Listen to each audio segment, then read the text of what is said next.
Semicolons are used incorrectly when people think of them as commas or dashes or colons.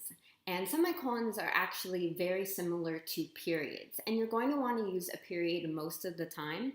But if you have two sentences in a paragraph that are very closely related and you want to emphasize that, you can use a semicolon instead.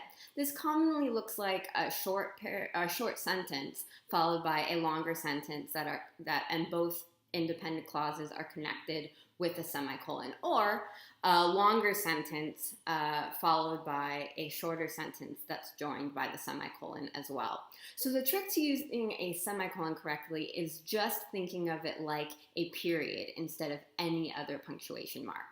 If you found that tip helpful, please give this video a thumbs up and subscribe to the channel to get a new writing tip every Wednesday. I will see you in the next video.